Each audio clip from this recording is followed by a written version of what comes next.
Hello, everybody. This is Raphael Garcia along with Schwan Humes on Thursday, December 7th, 2017. And we're back for another edition of the MMA Ratings podcast. This is episode 67. And we thank you first and foremost for taking the time out to listen to our show. We have quite a bit to talk about tonight as last weekend was crazy busy in the world of combat sports. And uh, this is a crazy busy weekend as well. Man, talk about breaking news. Did you see this news that GSP is stripped of the middleweight title? Yeah, I was a little shocked that they actually went through and stripped him of it. I mean, he wasn't going to defend it, but it was weird to me that they actually stripped it because I can't remember the last time the UFC stripped somebody outside of a. Did they strip the randomy or did she drop the title? They stripped her ass real Yeah, quick. that's the only person I can think of, but a lot of Well, no, times they they've had stripped. people who haven't defended titles or refuse to defend titles for whatever reason they haven't stripped them, so it's kind of Well, they odd that this came out. they stripped Connor too. They stripped him of the featherweight title as well, Yes, yes, yes. and then they stripped Dominic Cruz too. Well, I thought they stripped him because he was unable. They ended up just upgrading the interim title to the championship because he kept being injured.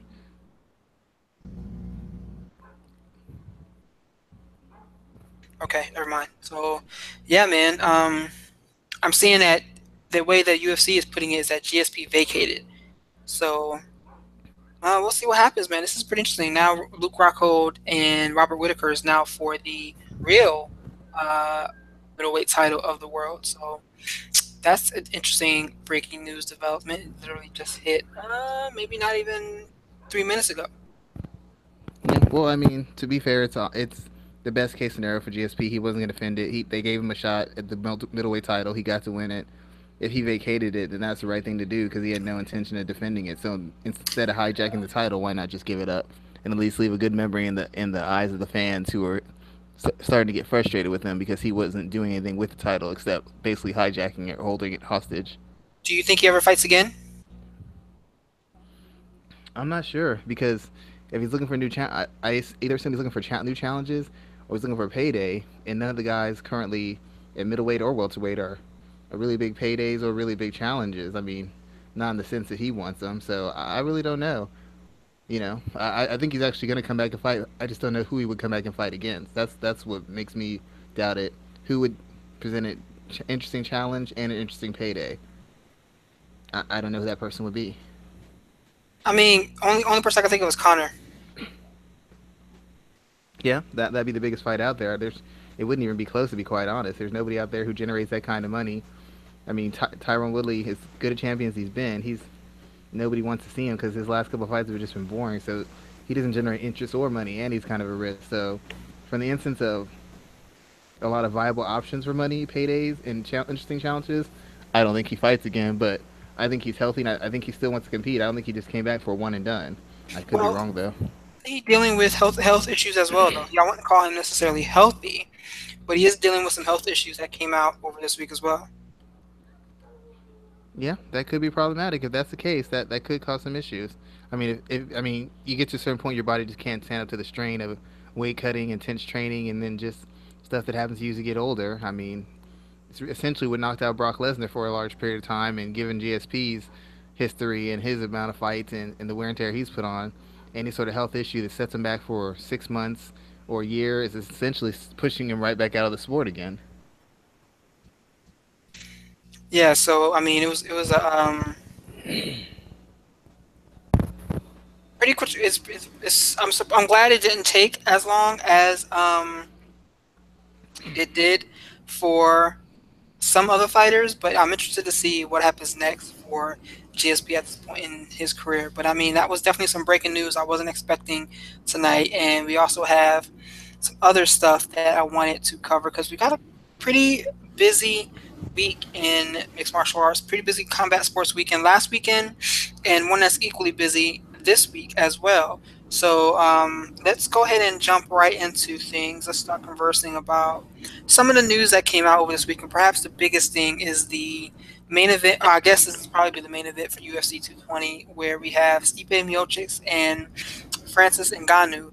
fighting for the heavyweight title of the world. And what are your thoughts on this? Is this fight booked too soon? Did the UFC do the right thing by seizing the day? What are your thoughts about this potential matchup, both inside and out of the cage? I don't really know what else they could do. I mean, who else could they throw at Ngannou? None of all the other heavyweights weren't really available. I mean, who else was there to throw at him? Derek Lewis, maybe Fabricio Verdum, but he hasn't was just coming off a one fight win streak. Derek Lewis is just coming back from an injury. Um, Arlovsky won, but he's already beaten Arlovsky, so there's not a lot of other options. And Stipe wants to fight, so you need to give him the best viable option. You need something that once again is going to sell and draw interest. And what sells and draws more interest than a guy who seems like an unstoppable juggernaut, especially coming off of that win he had with Overeem last Saturday. I mean, there Man, just weren't too many other options. that uppercut that he hit Overeem with was probably the scariest thing I've ever seen in my life. Yeah, the memes they made of it is just I don't know, man. I feel bad for Overeem because it's just the memes, the gifs. It's brutal. It is just brutal. But after a performance like that, you can't do anything else but put him in for a title fight. And like I said, Junior Dos Santos is out because he popped. Who was there? Ben Rothwell's out currently. He beat Arlovsky already. Derek Lewis is coming off a loss. Mark Hunt was just hasn't even been cleared by the UFC to fight again. I mean, who else was there for them to throw at him? At this point, he's pretty much got to fight for the title because they don't have another viable heavyweight to put in his way. And he passed his biggest test. I mean, he passed his biggest test and pretty much beating the busiest and most successful heavyweight currently will be out over him. So I mean, what else are you gonna do except give him a title shot? At some point or another, you got to either get the belts around his waist or you got to expose him for being somewhat of a raw fighter. Either way, I mean, you expose him as being a raw fighter that establishes the Stipe and that helps the division move forward. If he takes the belt off Stipe, then you got a new dominant champion, and that helps move the division forward. But either way, they had to do something with him, and there's no point in just having him moving around in circles, just getting test after test and not getting any closer to the title. I think they were pretty much forced into giving him the title fight. So what are your early thoughts about this fight here? Is this because Ngannou is opening as a betting favorite here? So what are your thoughts on this fight here? Because there are a lot of different aspects to Ngannou's game that just haven't been tested. Yeah, we know he hits stupid hard. I mean that we can pretty much all agree on. But what are your thoughts about having to deal with somebody like Stipe who can kind of mix things up, take him down, can last a little bit longer against some shots? We've seen him take big shots against uh, JDS time and Well, time again. So, like, what are the, some ma- of your the, thoughts about this fight? the same problem I'm having engaging him is the same problem I have for the Overeem fight. We really don't know how he takes power shots. We don't know how he is when he's been extended. We don't know how it is when he has to fight outside of a pace other than the pace he's setting. We don't know if he can lead. So far, he's just been winning off counter shots, drawing guys in and countering them in exchanges. There's so much we don't know about him. Based off what I know about Stipe should in fact be the favorite because he is the established fighter. The same thing I said about Overeem. He's worked through adversity. He's not as diverse as Overeem in his skill set, but once again, he's shown more under duress and against a broader and wider range of opponents during his time in the octagon and even outside of the octagon. The thing that makes things equal is the fact that Ngannou is such a dynamic athlete. He's so physically strong. He's so explosive. He seemingly hits so hard and is so fast and picks up things so quickly. That's the determining factor because as a person who trains, you know this, and I know this, and it doesn't go for just traditional sports. It goes for combat sports too. Athleticism matters, and when you have a guy who is maybe twice as good an athlete, three times as good an athlete as you, it's very hard to make that up unless you're 10 times better than them technically. And as good as Stevie is, he's not the hardest guy to hit. Even though he can wrestle a little bit, he's not a guaranteed take you down off the first shot wrestler. He's not even a really good ground control kind of guy. There's avenues he could take to disrupt Ngannou and to slow Ngannou. But as far as like his actual skill set that says he could just take him down and dominate him, I haven't seen that Stipe. As far as the skill set that says he could just outbox him at range and pick him apart, I haven't seen that Stipe either. I've seen him get hit by guys who weren't as good an athlete as Ngannou. I've seen guys who weren't as good an athlete or hit as hard as Ngannou put Stipe on his butt or push him back to the fence with strikes. So it just becomes a matter of, is Stipe going to be disciplined and controlled enough in his aggression that he can use his experience and use his veteran savvy to take over the fight, to extend Ngannou and put him in positions he hasn't been in. So far, everybody's fought Ngannou rookies, so they don't have the veteran savvy or the skill set. And then the one time he fought a veteran, in my opinion, Overeem kind of panicked and just fought a ridiculously stupid fight and then got KO'd for it. Overeem had the skills to make this a very difficult fight, and he made it really easy. Something Ngannou did to him caught him off guard and made it really easy. I'm hoping that Stipe is a little bit more focused, a little bit controlled in his aggression, and able to handle a physical. Maybe he adjusts to the physical ability and the strength of Ngannou a little bit faster than other guys have. Because usually most guys get so intimidated by what Ngannou can do physically that they throw the game plan out the window and they end up he kind of takes over and either knocks him out or just beats him senseless. So, what I find most interesting about how this fight is being presented right now is that Ngannou is being positioned as someone who can be a big star for the organization. I mean, they're really leveraging his look, his skills, and it looks like they're trying to make this work for them at the right point in time. I am a fan of this, because he's definitely he's someone who can deliver in the cage. He's definitely someone that can put the hurt on somebody and make it look great at the same time. I mean, that Alistair Overeem, I wish I had a fucking poster out of that uppercut, that one picture that they have. Not that I'm saying not to pick on anybody, but that is one of those shots that you just want a picture of and have it framed somewhere.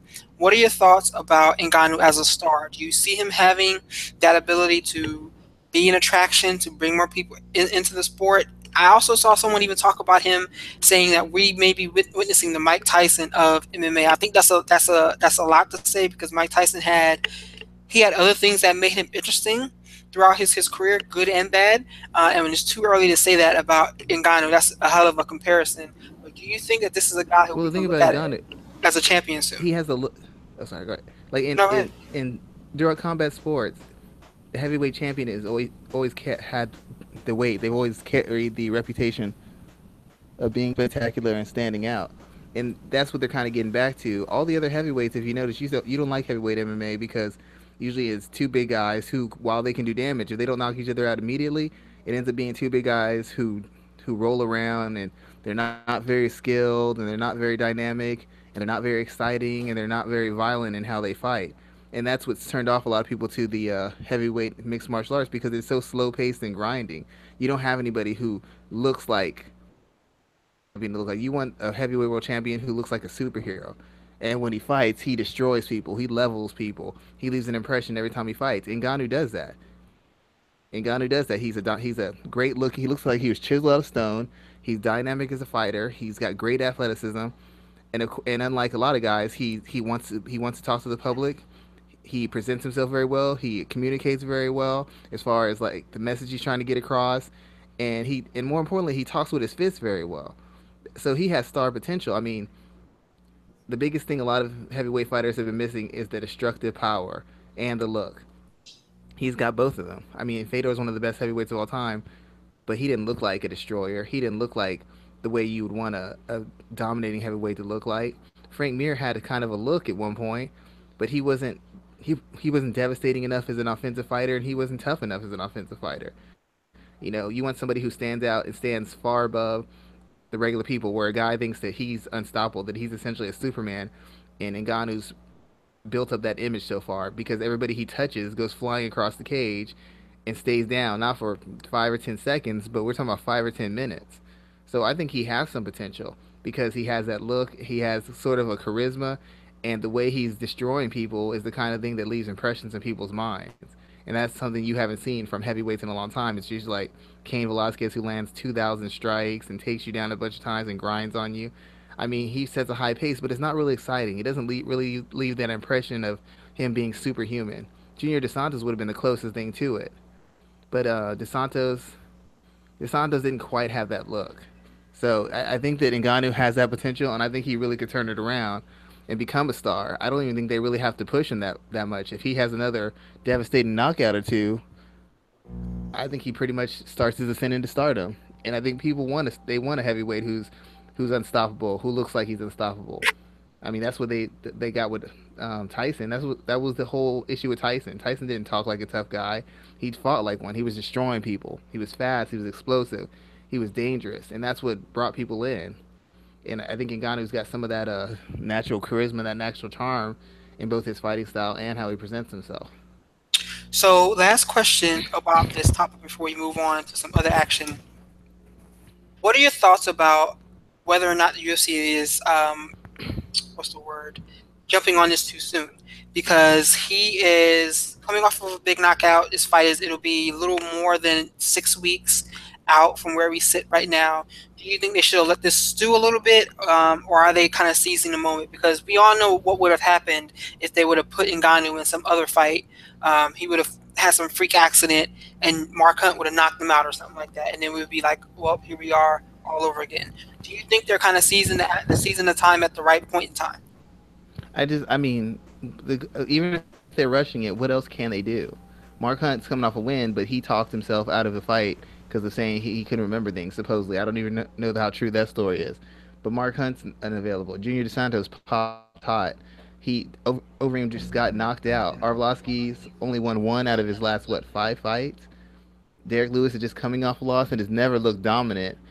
He's never looked dominant. He just never has. He's won fights, but he's in all those fights, even the fights he's won, he's been losing in the majority of them. So who else is there? Cain Velasquez is coming off a win, right?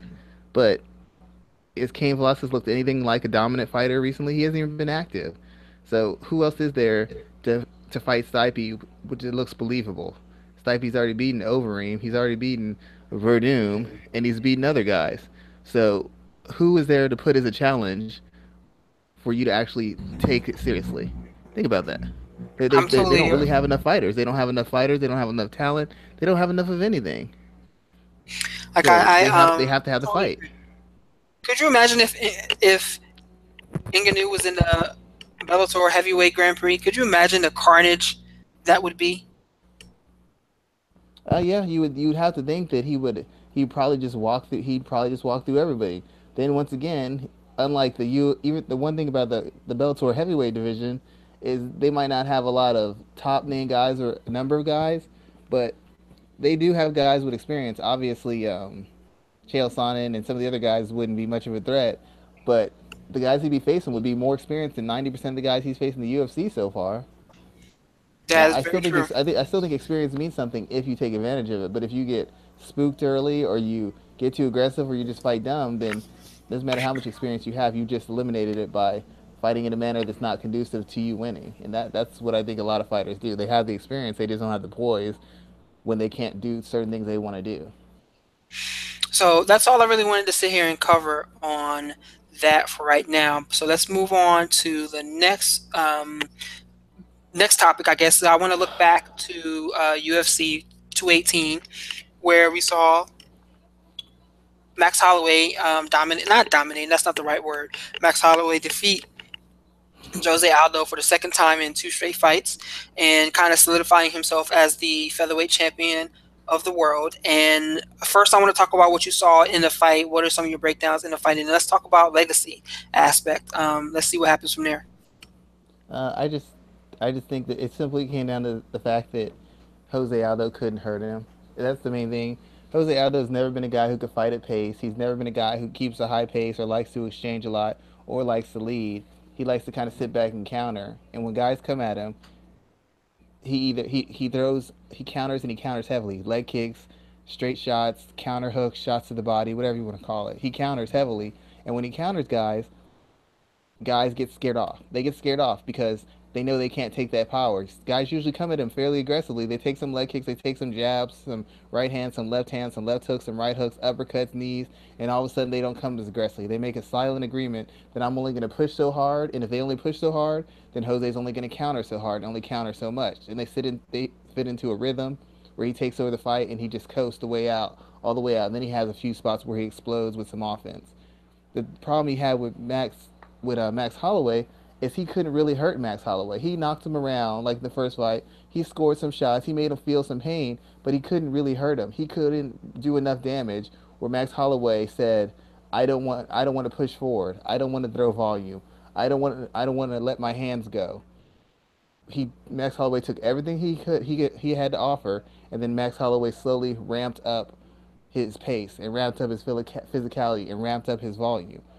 And he just exposed Jose Aldo because Jose Aldo likes to take rests. He likes to control the pace. He likes to chop you up. When he fought, the only other time somebody really pushed him was when Chad Mendes came at him. Chad Mendes came out, he opened up, he's exchanging with him heavily. But the simple fact of the matter is, Chad Mendes couldn't A, keep up the pace, and B, he couldn't take the punishment. So at some point, Chad Mendes started fighting less and less, throwing less and less shots, and slowly Jose Aldo started taking over the fight. With Max Holloway, there was no deceleration. He just kept lifting up a little bit more, a little bit more, a little bit more, until Aldo didn't have any choice and any hope but to just fight as hard as he can and hope that he could knock Max out before Max just wore him down and overwhelmed him. He did that in the first fight. He did that in the second fight, and both times he wasn't able to do it to knock him out, and both times Max overwhelmed him. He just couldn't keep up the pace because nothing he did was scare Max off. Max felt he could take whatever shots he had and keep on pressing, and that was the difference. Max could take it, Max could dish it out, and Jose Aldo couldn't match a pace. He was forced to fight at a pace that he couldn't maintain or build on, and he lost. And that's really the story of the fight. I mean, there's a couple different things. Max's length makes it harder because where Jose is usually safe to counter and slip and out of range, when you're dealing with a longer, taller fighter who uses all his weapons like long jabs, long right hands, and long kicks and knees, you're not really safe. So even when you're in your safe zone, you got to work to be defensively sound and move and pivot, block and catch and evade shots. And then also when you're trying to get your offense off, instead of taking kind of shuffling forward a couple inches, now you have to take a step or a whole step and a half to get in those shots. So you're working harder on defense because there's no safety zone. You're working harder on offense because you've got to cross more distance to get your shots off. So basically, Jose's working at a higher pace, defensively, offensively, and he wasn't able to maintain it. And the only way he usually maintains his pace is because he hurts guys bad enough where they don't want to push the pace on him. He could never hurt Max Holloway enough, so Max Holloway kept coming and eventually just chopped him down. So there's a few different things I would like to talk about here because in on one hand we have I almost said Alloway. We have Holloway looking great. You know, everyone keeps talking about his progression as a fighter each time he steps into the cage, and he continues to look better every time he does. So that's one aspect I want to talk about. And then the other is Aldo. Let's talk about Aldo first because what's been happening about Mr. Aldo is that people are talking about his legacy in a way where it makes you think that A, he was never as great as he was hyped up to be, and B, that he's done. He's only 31 years old, so I personally don't think he's done per se, but I think he has to be creative in what he does next with his career. Does he move up to 155? Does he take like only particular matches at featherweight? Because as long as Holloway's champion, he's not getting another title shot. And even if Frankie Edgar became champion, I doubt that they would still give him another title shot. So let's talk about him first. What do you do next with his career, and how creative can you really get with someone at 31 years old who isn't a huge star, but is still a name worth recognizing in the sport? How can I put it? I mean, at this point, he's kind of in the Michael Bisping point. I mean, to be honest, he could still, he's probably no worse than the number two featherweight in the world. I don't think that Frankie Edgar can still beat him. I don't think Jeremy Stevens beat him. I don't think Dennis Bermudez beats him. I don't think Yair Rodriguez beats him. There's a lot of guys at 45 who I just don't think beat Jose Aldo simply because on a technical level, they can't kickbox with him. I still don't know that they can take him down. I still haven't seen him really taken down and worked over, so I don't know that they can take him down. And so far, a lot of those guys, Cub Swanson included, and other guys, I don't know that they could take the power he has. If they can handle his power and not get scared off or not back off or not slow down after he lands his power shots, okay, then we have something to talk about. But so far, nobody except for Max Holloway has been able to take the full measure of Aldo's power and his offensive burst and keep going.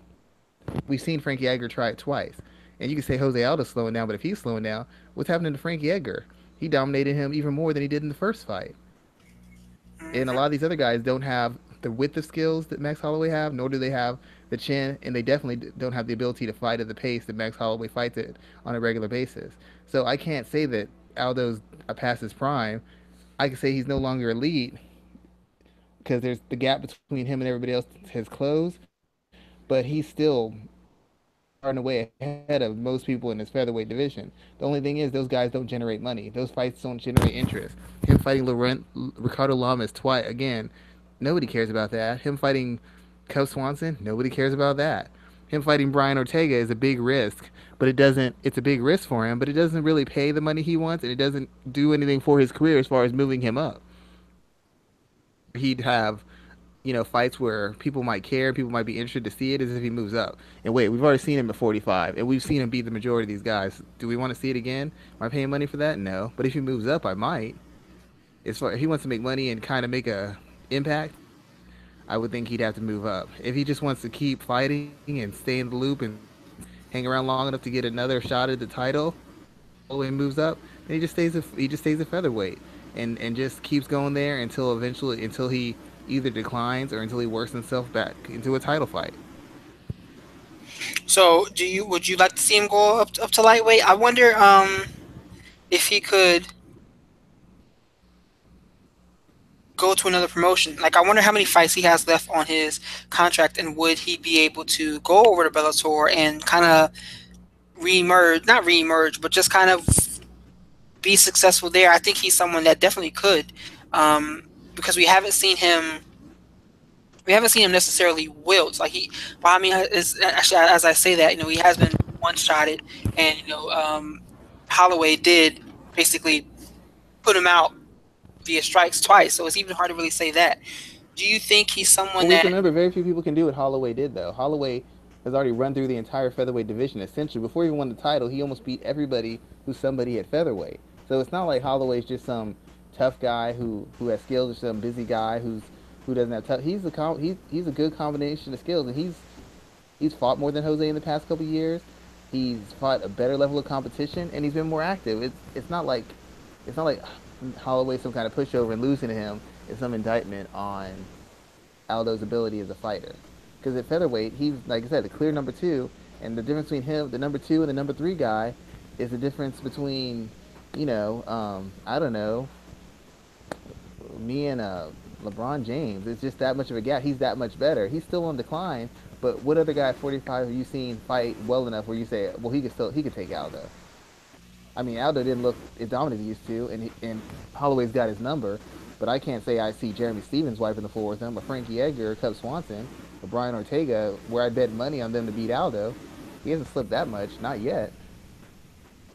Okay, all right. So that's some good analysis there. Let's keep moving down the card because we already talked about Overeem and Ngannou basically at length. So let's talk about Alvarez and Gaethje. That was a hell of a fight. It was exactly what everyone thought it would be, except with the fact that Alvarez came out on top. I feel like most people were understandably betting against the Underground King just because of the number of violent affairs he's been in. But man, once again, he comes out big and he gets a big win here. And it's a win that doesn't hurt Gaethje's stock too much either because 1 to 2 wins, he could be right back into the conversation there. So what are your thoughts about this fight here and what you saw? Uh, I thought, as we talked about last week, I thought Gaethje could win. And I thought Gaethje would win. The uh, the main thing, but I did mention that Alvarez has avenues to win because if Alvarez boxes, stays in and around that pocket, he can outbox him. He can outposition him. He can outslick him. He can counterpunch him. He can get his jab working. He can kind of pick him apart. The thing about Alvarez is that Alvarez usually, once he gets cracked hard or you set a certain pace, he resorts to brawling. And another factor is he hasn't been great at checking leg kicks. Another factor would be that he often tires late in fight. Nobody would have imagined that if in a high impact, high paced fight, that he would be able to maintain his composure and his poise and his discipline in his attack because he's never done that. I've seen fights where he's outboxing guys and he's giving them the business, and then a guy makes an adjustment and then he doesn't have anything else. He starts getting chopped up. He starts getting tired. Best case scenario, he hangs on and gets into a firefight that he has the skills and experience to avoid. So what he did was he just stayed disciplined. he outboxed Gaethje. Gaethje came in there, used that high guard to pick off shots, and a lot of guys in mixed martial arts, they'll just wail away at the high guard. They'll punch in between it. They'll try and punch around it. What he did was he was stepping around Gaethje and taking angles and pivots and getting around the guard and getting underneath the guard, punishing the body, chopping him down, tearing him up to the body, cutting into his gas tank, slowing Gaethje's down so Gaethje couldn't consistently attack with leg kicks and consistently put pressure on and consistently push him back. Because everybody looks at Gaethje as an unstoppable force, like he just runs guys over, but Gaethje takes rest. When you're on the defensive covering up, he's not throwing as hard. He's resting. When he's pushing you back, he doesn't have to worry about you countering or you spinning out because most guys don't have the footwork. You just move right back. So he's resting. He's able to get work done while he's resting. When he's inside of those head-to-head, forehead-to-forehead with you, he's unloading shots, which is taking energy. But since he's controlling the pace and he's controlling the intensity of the fight, he's also resting. Against Alvarez, he was never able to rest because Alvarez kept stepping around him, pivoting, picking off shots, rolling with shots, digging, and consistently digging to the body. That was essentially the difference. The body assault. Gaethje wasn't prepared for it. Alvarez's team had it scouted out, and the body attack is essentially what took all the power out of Gaethje and to me set up the knockout late in the fight. I don't think Gaethje was so much just hurt or crushed by the power, but when you've taken essentially 3 rounds of consistent body shots head on, straight there, coming forward, it's going to have an impact on you. That takes your legs, that takes your core strength, that takes your energy, and you don't have anything left. We've seen Gaethje take huge shots from round one to round five and always recover. This time he took the shot, he had nothing left. He went down and he was finished. He couldn't get back up. He was trying to, but he couldn't do anything else because he had been overextended, outworked, and just beaten up. Um, it was an excellent showing from Alvarez. I really thought Alvarez was on the way to losing the fight because Gaethje seemed like he was coming on awfully hard late in the fight. But all that early work he did with the body punches is what turned the fight in his favor. It's like they say, you make that investment in the bank and it pays off, and he invested in it from round one all the way to right before the fight ended in round three. So I'm looking at that whole thing and I'm just like, well, what do you do next with both men? With Alvarez coming off of this win, I would love to see them rebook the fight against Dustin It, Poirier. And Poirier was on MMA, but not MMA beat the MMA Hour this week, basically doing his best to hype up that fight there. So that's what I would like to see next. But what are some of your thoughts about what they would do next with either man? I really think it would have been best for the division if Gaethje won, not because Alvarez isn't a good fighter, isn't a good guy, but we've already seen Alvarez against a lot of these guys, and it's going to be hard for people to get the image of Alvarez getting dominated and outclassed and dominated by Conor McGregor. I mean, when he fought McGregor, he didn't even look like he belonged in the same class or the same organization or the same cage with him. Conor beat him and made it look easy. And even when he's on his way to the title, the win over RDA, very impressive. He knocked him out and won with a dynamic finish, correct?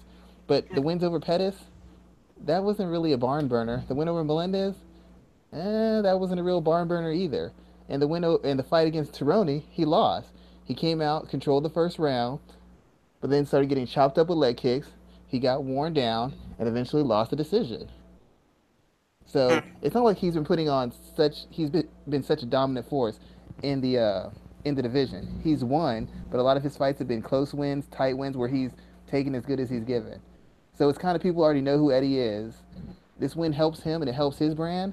But as far as moving the division forward in interesting matchups, it doesn't really help anything because you can't put him in a title fight. He got dominated by the champion. There's really no interest in it, and you don't want him knocking off somebody like Ferguson because then that is one less guy you have to take over the division if Conor doesn't come back. Because if Conor doesn't come back and Ferguson's the guy, let's say Alvarez beats him, so the guy who got totally smoked by Conor is now the lightweight champion. That doesn't sell with the fans. I mean, think about how badly done Daniel Cormier's got it because he's never beaten John Jones. Eddie Alvarez is in that same problem situation. Gaethje was the guy who had the exciting style, who had the chin that couldn't be dented, that got knocked all around, and no matter what kind of punishment you gave him, he kept going. And he's still an exciting fighter. He put on a good showing. Technically, he showed a lot of improvements, defensive awareness, or diversity in his offense. But the fact of the matter is, he got stopped, and he got stopped by a fighter that a lot of people thought was on the way out. So it doesn't ding him because of who Eddie Alvarez is, but it puts him essentially into the back of the line now as far as getting a title shot or being pushed as a, you know, co-main event type fighter, because he's gonna have to recover from this and he's gonna have to make some adjustments because now people have kind of a blueprint to attack him with. So he's gonna have to keep growing and keep perfecting his craft. But like I said, they'll probably keep Eddie busy. Maybe they'll have him rematch Dustin Poirier. I can't see them putting him in with Tony Ferguson. I don't think Tony Ferguson wants that fight. I think Tony Ferguson would have rather fight Gaethje. It would have came with a little bit more cachet and excitement. And I don't think that fighting Eddie Alvarez, even though he's at the peak of his powers as far as popularity, I don't know that that does as much for Ferguson because it's a dangerous fight. He loses. He loses to the guy that Conor McGregor smoked. If he struggles with him, he struggled with the guy that Conor McGregor smoked. So what is that? Where does that leave him at? How dominant does that make him? What kind of position does that put him in to demand Conor come out of retirement and face him? Yeah, man, that's definitely some key analysis there, and I'm interested in seeing what they do with these guys next because that lightweight division is so freaking stacked. It's like out of control. They can make that into a separate division, and it would still be equally as exciting because there's so many guys there with Edson, Ferguson, Kevin Lee, Paul Felder, Eddie, Justin. I mean Dustin. You have so many different guys, and I haven't even named the champion in Conor McGregor. So there's so many different guys there that would be a hell of a ride just to watch them fight right now. So I think this is a good time for I'm that telling you, division. this helped Conor a lot because even though he beat Max a long time ago, he beat Max. Max beat Aldo dominantly, and even though Max beat Aldo dominantly, Conor can still say, "I knocked him out in 13 seconds. It took you 3 rounds, 2 times to assert your dominance over him. I've already beaten you." And then the guy he beat soundly, without even breaking a sweat, beat the supposedly unstoppable, most dynamic, most violent fighter in mixed martial arts today, and he did it in dynamic, spectacular fashion. So, I mean, even though you can't do MMA math that doesn't really work in the real world, for Connor's fans, for casual people, it just makes him look that much better. Like, look, these guys he decimated, he dominated, and look at what they're doing to the rest of the division. Look what they're doing to each other, and he made it. He beat them, and he made it look easy. So, as a Yeah, result definitely of all this, his star has gone to get a little bit bigger. The legend of Conor McGregor has gotten even better. definitely there, man. Definitely good. So, let's move on from these two, and let's talk about Henry Cejudo's win over Anthony Pettis. Was this a win that I mean the fans were booing him and shit, which is their typical bullshit when a wrestler is doing the damn thing. But what are some of your thoughts about this win here? And I think that I feel the same way about this win as I did for the Justin Gaethje loss. I don't think Sergio Pettis loses too much with losing here. Well, the biggest thing about it is the only way the win really impacts Cejudo is if there was a chance that he was getting that title fight. I don't believe that anything he would have done would have got him the title fight. I believe the UFC wants TJ versus DJ, and they're going to make every kind of financial concession feasible, realistic, to get Mighty Mouse and Dillashaw in the cage facing each other. And then, like I said before, Mighty Mouse wants that push. He wants to back into the organization. He knows what he has to do. And if he chooses not to do it, then he's going to start dealing with, unfair or not, he's going to deal with the consequences of taking a lesser challenge or taking a lesser name. Um, Pettis doesn't lose a lot fighting Cejudo because him and Cejudo fought, and Cejudo didn't knock him out. Cejudo didn't bruise him up and beat him up and knock him around. Cejudo out wrestled him. Cejudo's an Olympic gold medalist. He's one of the finest wrestlers in the world. He's a world class athlete who used his specialty to basically control and outposition Sergio Pettis. He didn't really pound on him. He wasn't close to submitting him. And when they had exchanges on the feet, Pettis more than held his own. He landed good shots. He countered him. He was able to get away from a lot of Cejudo shots, and a lot of his movements and his feints and his setups and his offense kind of kept Cejudo from firing off, whether it's the counter or whether it's the lead. So in his specialty on the feet, he held his own, and even on the ground, though he couldn't get up and he couldn't consistently get up, nor could he finish. He was never just completely dominated as far as being submitted or grounded and pounded. He was just controlled and decision. So he doesn't really lose anything because if anybody would have said what guaranteed way is there for Cejudo to win, because Pettis has been taken down by much lesser wrestlers. It's something the Pettis brothers have never been good at. So Cejudo out wrestling him was the easiest way to victory, and the most dominant way he could do it without putting himself at any risk. And that's what he did. So I mean, Cejudo out wrestled Pettis. Is anybody shocked by that? It's like Damian Maia submitting someone. Oh, you got taken down and submitted by Damian Maia. So does everybody else. You got out wrestled by Cejudo. So does everybody else.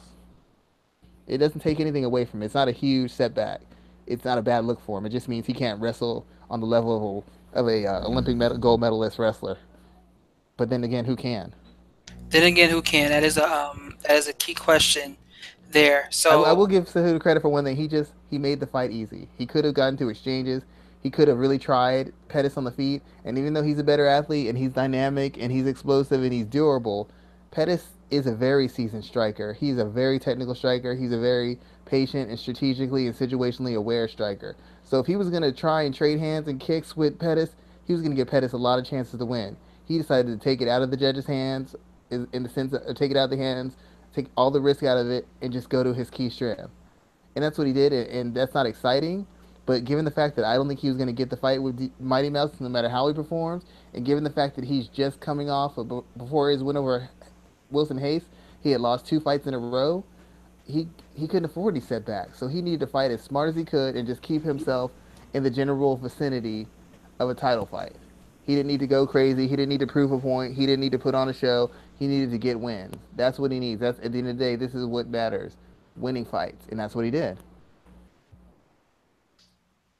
So man, like I agree with you. This win doesn't make me any more interested in seeing Cejudo fighting Mighty Mouse again. I think that they are going to do whatever they can to get the fight with TJ booked and booked for early next year, and that doesn't make me upset. Now that TJ has a title over his shoulder, I think it does make that fight much more interesting. If he can make weight, and if Mighty Mouse gets his $1 million, that's kind of where I'm standing on that. But that is a very important fight there for them to make. I think it's more important than Cejudo being put back into the title picture at this time. And that division is kind of in a similar place as heavyweight because they don't have anybody who's really ready to hop off the page and into title contention quite yet. So Nope, not let's at all. keep looking forward there because we have. Do you want to talk about the Tisha Torres and Michelle Waterson fight? I mean, we kind of talked about that at length last week, where you picked Torres to win, and it basically went down exactly how you said it would. Torres got the better of her on her feet. Waterson had some moments on the ground, but she was basically almost pounded out there as well. I mean, she's tough as shit. She held on for 3 rounds, but she was unable to get the win. What were your thoughts about some of the things that went down here? It's just a reminder. No matter how much we try to romanticize effort and skill in sports, athleticism, size, and power matters. Tisha Torres isn't even a super big strawweight, and she was. I saw her in those clinches. She was ragdolling Michelle Waterson. It's like she was fighting somebody in another weight class. She couldn't hold position. She couldn't get off the cage when she got taken down. I mean, she was able to maneuver and do some sweeps and attempt submissions, but she wasn't really able to get Torres off of her. Torres essentially did what she wanted, and it's sad because Waterson's closer to the end of her career than she is the beginning. And the simple fact of the matter is she's world class at atom weight, but at straw weight she's the average. She's got skill, she's got experience, but she does not have the horsepower, whether it's physical strength or striking power, to beat the better girls in division. And if she keeps on staying here, it's just going to be rinse and repeat. This loss was a less dominant version of what Rose Namajunas did to her when she fought her before. But it was the same story. She couldn't take the power, she couldn't handle the physical strength, and she couldn't handle the positions on the ground. And Torres did the same thing. So I would really think that if she wants to maximize her career, she should probably move down weights. But since the UFC doesn't have an atom weight division, I guess she's going to continue to fight at straw weight. But I don't know what kind of success she has against the best girls at straw weight. You can't beat Tisha Torres. You surely can't beat Caroline Kowakevich. You can't beat Claudia Gadelia. You can't beat Jessica Andrade. I don't know that she could beat Tatiana Suarez right now, and she's only had one fight in the UFC officially. Oh, excuse me, two. So let's talk about a couple of different things there. Torres, I'm all in with her getting the next title shot. I definitely believe that she's the next person in line. Um, Obviously, A, because she has that win over Rose, and they had a very compelling fight recently. So I think it's exactly what should happen. But I want to talk about Watson for a second because do you think that in the UFC's effort to make her into such a star, and she's faltered in her last two fights, do you think they would be go as far to even create an atomweight division for her? We've seen them do it for Cyborg, and they have a bigger place in their heart for Michelle. Do you think that they would go out of their way to make an atomweight division for her to see her be more competitive? I mean, I guess they could. I mean, I don't know. I don't know how long she's going to be fighting, like actively. I don't know that she's going to be in this for another 3 to 4 years. And at no point was Michelle considered really, I mean, I guess at one point she was considered one of the better, if not the best atom weight. I just don't know if that's feasible. They just added another division. Are they going to be so quick to add another one? I mean, it takes a lot of time and energy to launch a division, and that means you got to bring in a lot of girls and put them under contract right now. Is she really worth that trouble, or do you see another girl who could compete at atom weight who you feel could be a potential star? That's the question. I don't know if that person exists. You know, I mean, they'd have more than enough. I just can't see them doing it. Not right now. It's a potential that they could do it at some point, but it just seems like so much effort, so much trouble to put one fighter in the right position. And think about this: they did that with the weight class for the flyweight division because they were expecting to have Honchak and Modafferi to be in the finals. That didn't work out for them either. So when it's in a real sport with real competition, you never know how things are going to go. So if you're building your hopes around pushing a certain kind of star or building a certain kind of brand, there's no guarantee of that. There's no guarantee, no matter how much the gap is experience or how much the gap is in skill. You don't know who's going to come out on top. So you make this division for the instance of pushing for Michelle Watterson. She's still got to go in there and get the job done. And if she can't, then you create yet another division with another person who's not a draw. So what would you do with her, man? She's struggling to be dominant in this weight class. She's clearly smaller than everyone. What do you do with her? I mean, like I said, you could have her continue to work the desk. You could just have her fight. You could put her in some favorable matchups. To be quite honest, I didn't think that she should be fighting someone at Tisha Torres' level coming off a loss. Tisha Torres had won 2 fights in a row. Michelle Watterson just got dropped, beaten up, and finished in her last fight. Why are you having her go against a top five, top seven type fighter when she just got dominated and finished by a girl who was a top three, top five, top fighter? What sense does that make? Wouldn't you want to get her an easier fight and kind of let her get her confidence, work on any new improvements she made, and face somebody who isn't one of the better, stronger, more experienced fighters in the division? I mean, to me, that makes sense. Why wouldn't they do it? Why would they put her in that situation and put her right back in the fire? That's what they did. I mean, unless they were trying to jump the line, but that was never going to work. And so they did it again. The same thing they tried to do with Anthony Pettis, and it didn't work then, and it's not working now. They should have put her in with somebody else and saw what she had and saw where she was at, and they didn't do that. They put her right back in with an elite person, and she lost her second fight in a row. So they essentially took her out of the running for being considered an elite fighter or being considered a contender. Yeah, and it'll be interesting to see what they do with her next. I understand that she has some. I mean, she has some cachet. She's a mom. She's very. She has a hell of a personality. I don't know if you follow her on Instagram or Twitter. She has a hell of a personality, and I mean, obviously, she's attractive, and they do their best to promote attractive women ahead of some of those that they don't. So it'll be interesting to see what they do with her Well, next I over mean, the coming months and year. all this stuff matters, and it matters a lot. But it matters less when you're not winning. And against their best opposition, the two best fighters she's faced, she lost and she lost decisively. It wasn't really close. She got finished by Rose, who's now the champ, so she's got she's nowhere near a title fight. Then she got beat by Torres, who's a top 5 to 7 fighter, and she got beat. It wasn't even close. She had a few moments, but it wasn't really a competitive fight. So you've had her lose to two of the people towards the top end of the division. How do you repackage her again and put her right back in? You Either could she have her needs to make fight. some adjustments. Go ahead. Look at Felice Herrick though. Felice Herrick was known as a good personality, and she had what all this similar stuff to what Watterson did. But nobody really took Felice Herrick seriously because Felice Herrick will win some and lose some. Felice Herrick is starting to be taken very seriously now because she is putting wins together. Until you put wins together, all that other stuff about your charisma, your charm, and your backstory actually becomes like an anchor around your neck.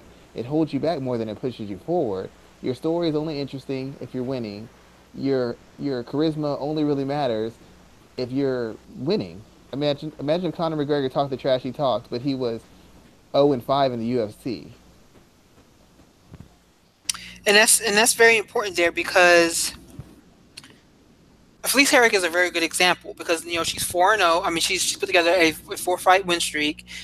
She's only lost to Paige Van Zandt in a fight that she was winning before she let the second and third rounds get away from her.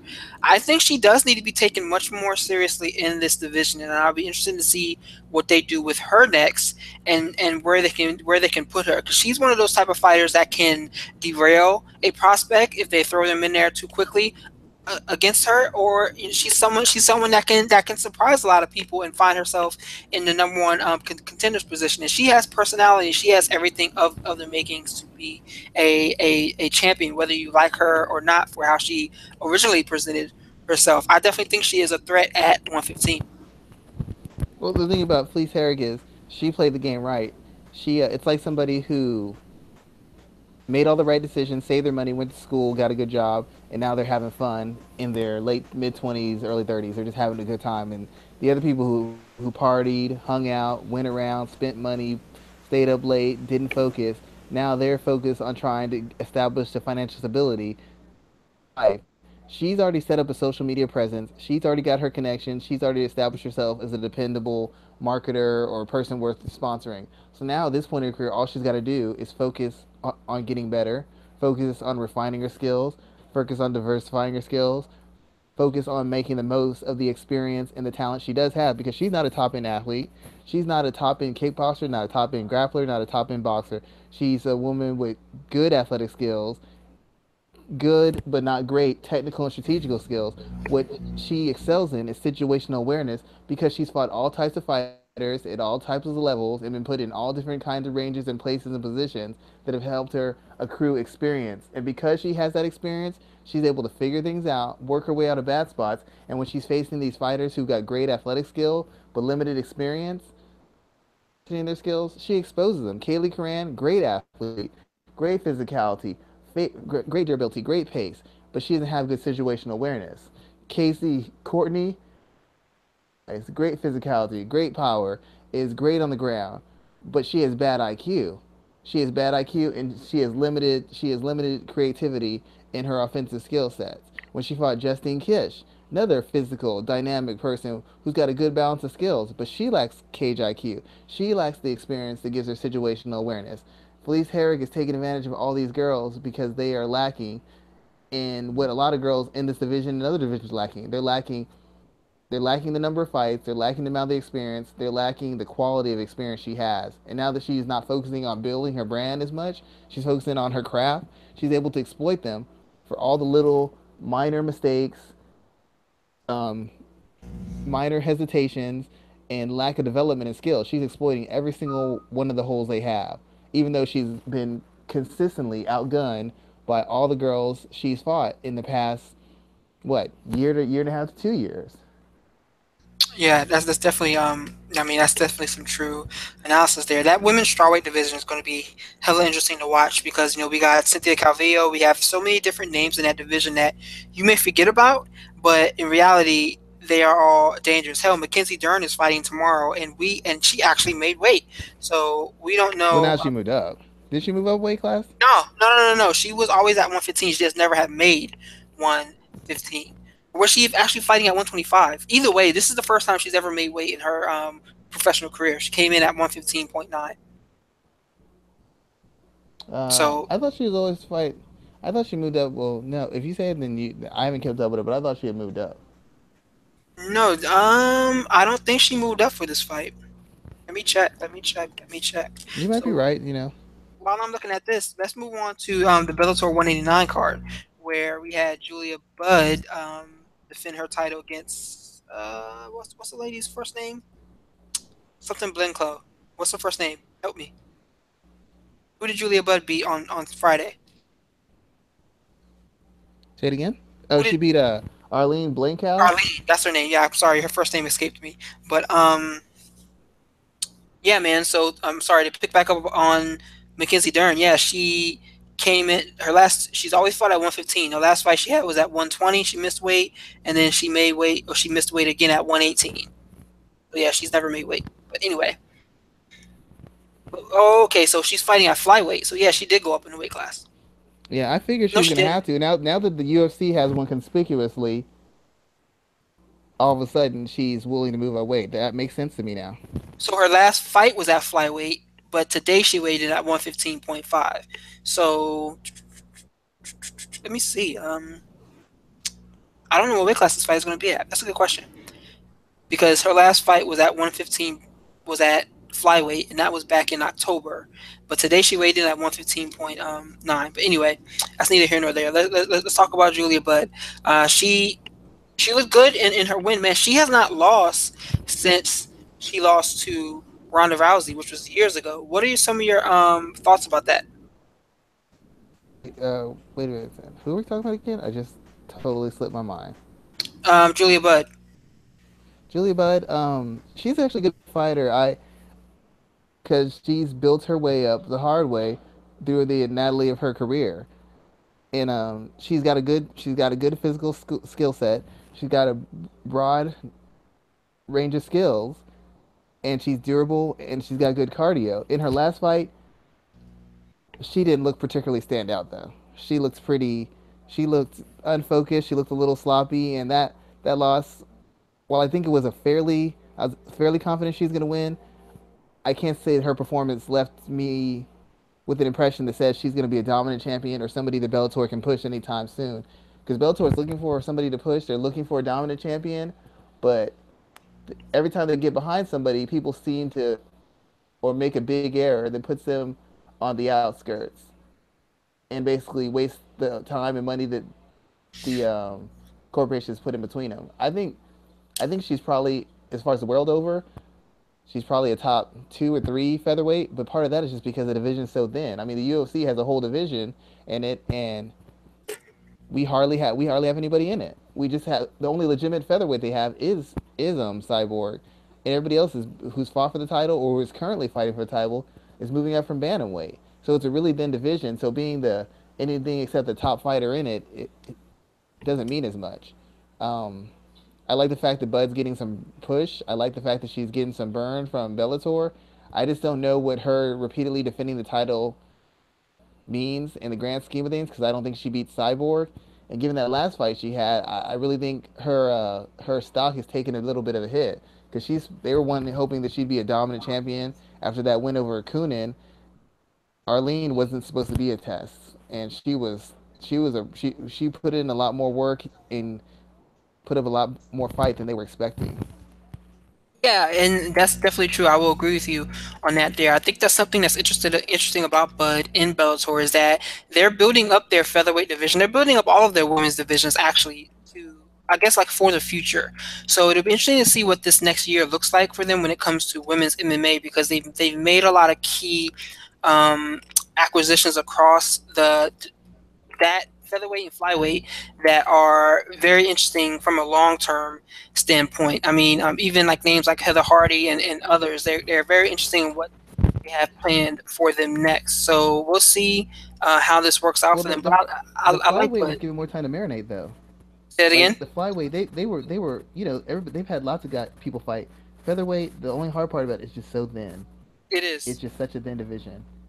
Flyweight, you got tons of girls. You have a whole flyweight division in Bellator that's got what 13, 14, 15 fighters, and UFC they got a full flyweight division that already has at least 13, 14 fighters if they keep them under contract up and dropping down. But in featherweight, you still really only have one legitimate featherweight in the UFC, and in Bellator, you have like one, two, maybe 3 or 4 legitimate welter featherweights, and none of them are as proven as Julia Budd or Cyborg. The gap between them is just tremendous as far as quality of opposition, level of experience, and level of accomplishment in and outside the cage. So it's gonna take time. It's gonna take a lot more time. The flyweight division will be fine in Bellator. They got girls coming from all over. The featherweight division, I'm not. I'm a little concerned about how they're gonna maintain it. Okay, okay, I'll definitely take you on that. Let's look at the other fight that I wanted to talk about from this fight card here, where Rafael Lovato Jr. Defeated Chris Honeycutt. I believe when we talked about this, you were talking about how Chris has not developed into the fighter that everyone really thought he would be. But I mean, he looked tough here, but he just didn't really have anything overall for Lovato Jr. Yeah, that's the thing about it. He at some point he was supposed to turn into like a MMA fighter, not just a wrestler who fights MMA, but a legitimate MMA fighter. And he's never turned the corner. He's always been like a wrestler who could strike somewhat competently and a guy who could grapple a little bit. But he's only done it against guys he clearly outclassed or guys he was a level above. In the fight, this was supposed to be a fight, yet another fight that was supposed to separate him from everybody else and show that he could be a superstar, show they could build around him, and he lost it. He's never put on that performance that says that he's a guy to watch. He's kind of like Brendan Ward in the fact that he's had some good performances, he's had some dominant performances, but every time they've put him in position to take that next step, he's never been able to take it. And they felt, I think they believed he had personality and a little bit of athleticism that allowed them to build and really give him a hard push, but he's never able to make the big wins, and this is yet another example of it. I mean, this wasn't the most favorable matchup because Lovato is a beast. He's a very good fighter, but it was yet another opportunity for him to prove that he could be one of the best in the division and throw his name in the ring for a potential title shot. And once again, he couldn't get the job done, and Lovato takes a step forward and might be just a fight or two away from a title shot himself. That's actually what I was thinking there, man. I think that Lovato has looked good enough that they can sneak him into a title eliminator, sneak him into the title picture at some point in time, and it wouldn't look bad for lack of a better term. He's done his work to get to where he is, and I wouldn't agree and I wouldn't disagree with him taking a big step forward in the. I don't know, Bellator doesn't have rankings, but on the Bellator I would like Ladder to see him Center, fight John Salter. it's a good one.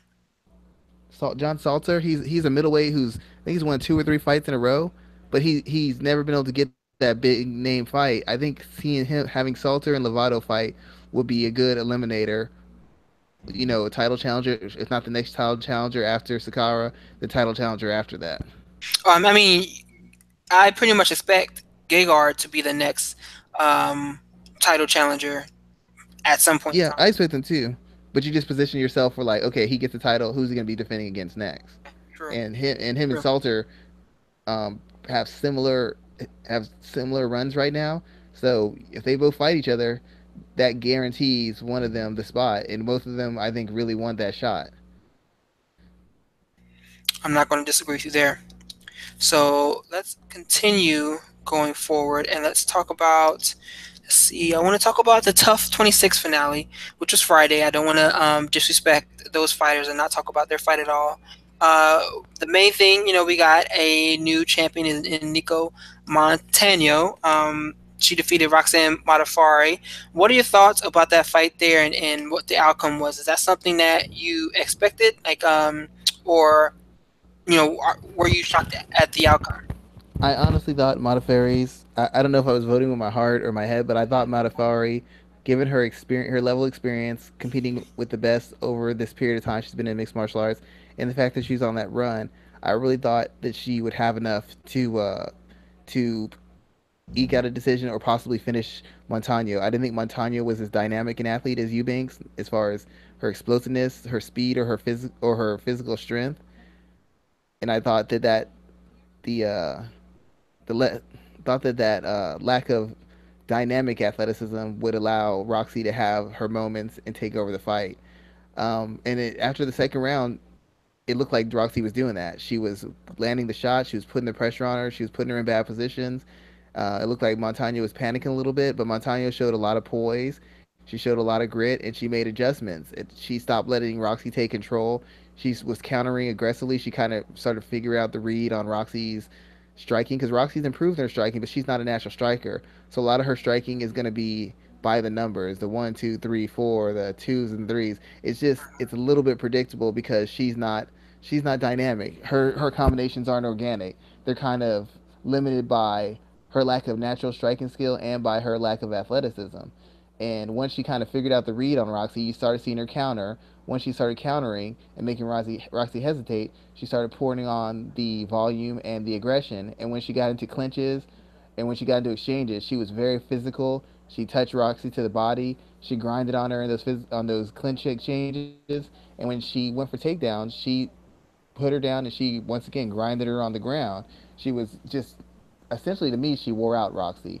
The fight was longer than Roxy had been preparing for, and instead of letting her off the hook, Montano increased the pace, increased the pressure, worked the body, and every time she got her hands on Roxy, she forced Roxy to work and manhandled her and put her and physically imposed her will on her, and that was the difference in it.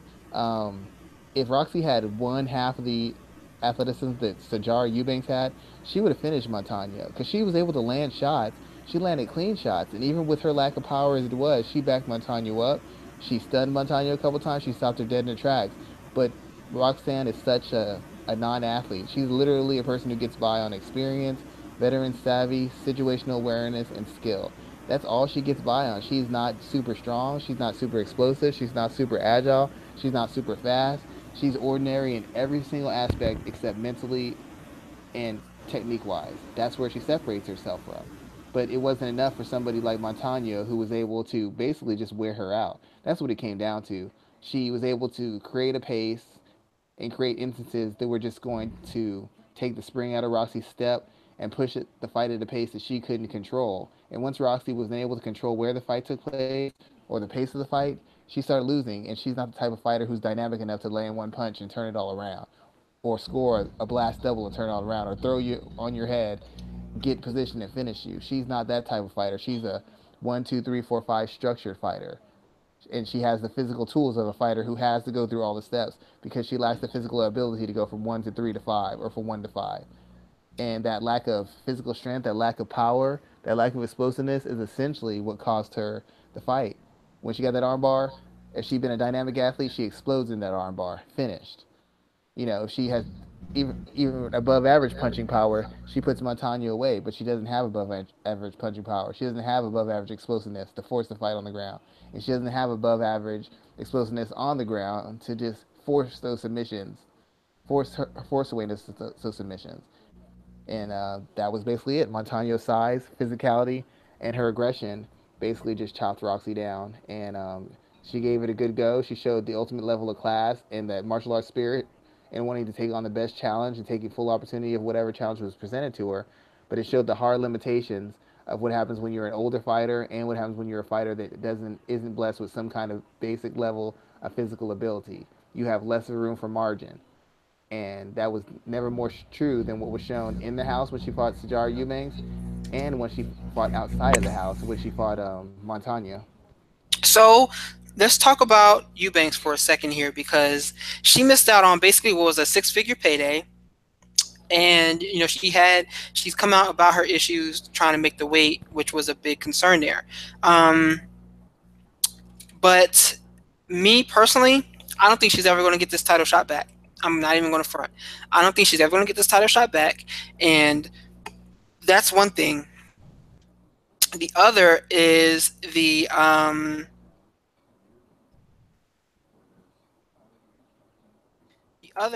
idea that this division, to be honest, I think is set up just for the top half of that division because flyweight is going to become like a Shark Tank. We haven't begun talking about this new champion facing the likes of Valentina Shevchenko, facing a Jessica Ai, facing a Paige Van Zant, facing a potential Joanna Jędrzejczyk if she moves up to 25. I mean, Jessica Andrade can move up to 25. There's so many different women that are at the top half of that division already, even though they have never fought or they haven't fought at 125 yet, that I feel like the champion is going to be overlooked. I couldn't even confidently say that the champion should be ranked number one in the division at this time.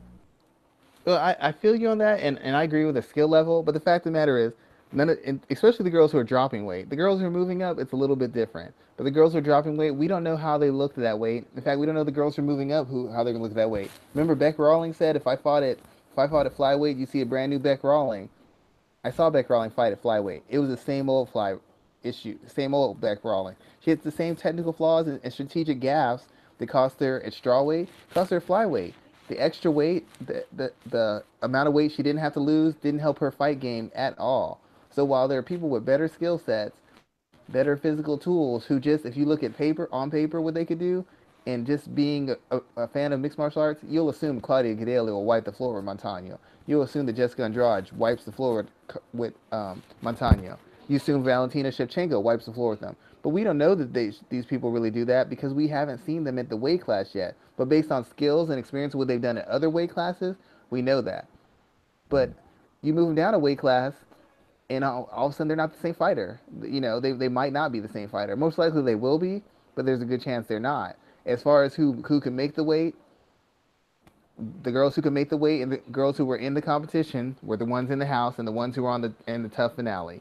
So as far as that goes, for right now, those only girls those only girls we can list is flyweights because they're the only ones who've competed or who've actually competed in it yet. Jessica I hasn't done it yet.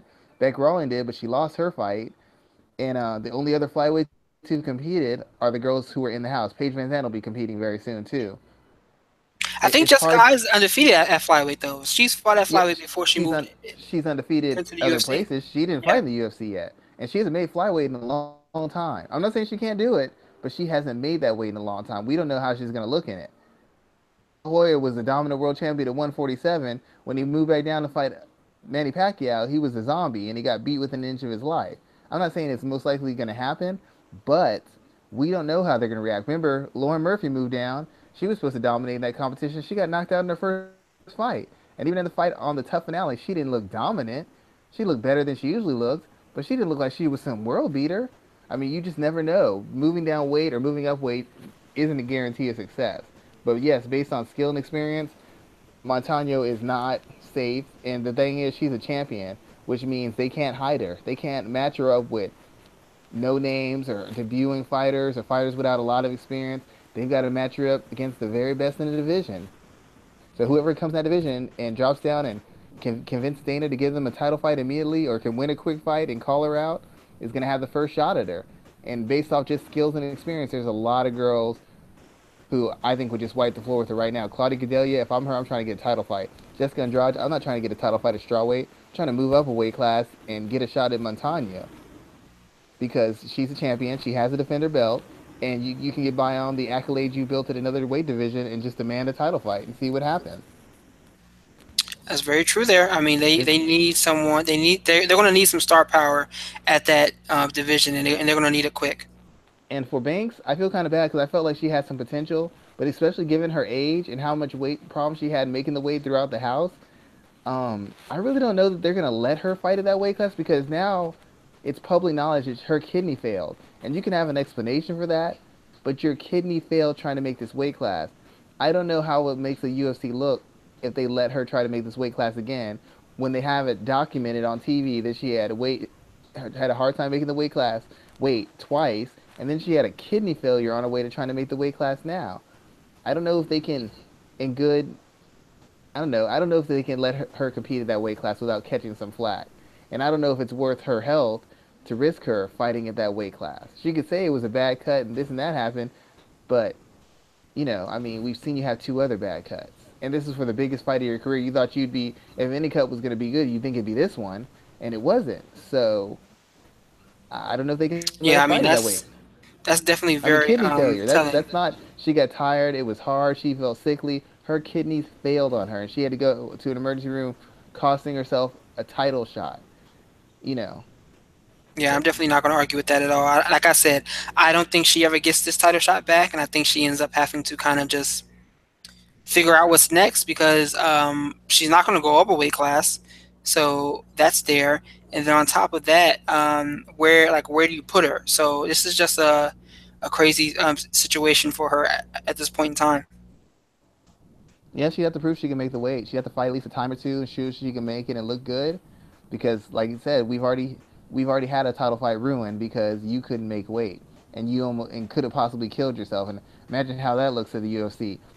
UFC fighter died as a result of kidney failure trying to make weight for a title shot.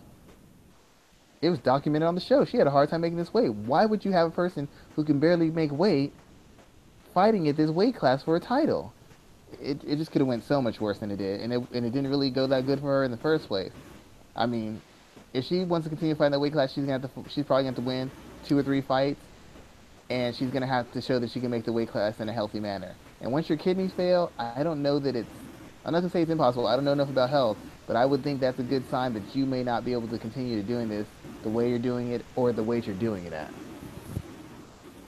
Yeah, I'm not going to disagree with you at all. Let's see, what else do we have to talk about here? We have to talk about this weekend's card, UFC Fight Night 123, where we have some pretty. I just noted out three fights that I wanted to talk about. We can definitely talk about some more if you wanted to kind of go down that route. Where we have Cub Swanson and Brian Ortega. I actually just finished a piece for the site today because this fight is prototypical old guard versus new guard, where we have Swanson, who's has almost twice as much experience in the cage, and I think he has just about two times as many fights as Ortega, facing off against a 12-0 prospect. What are some of your thoughts about this fight here, and how do you see it playing out?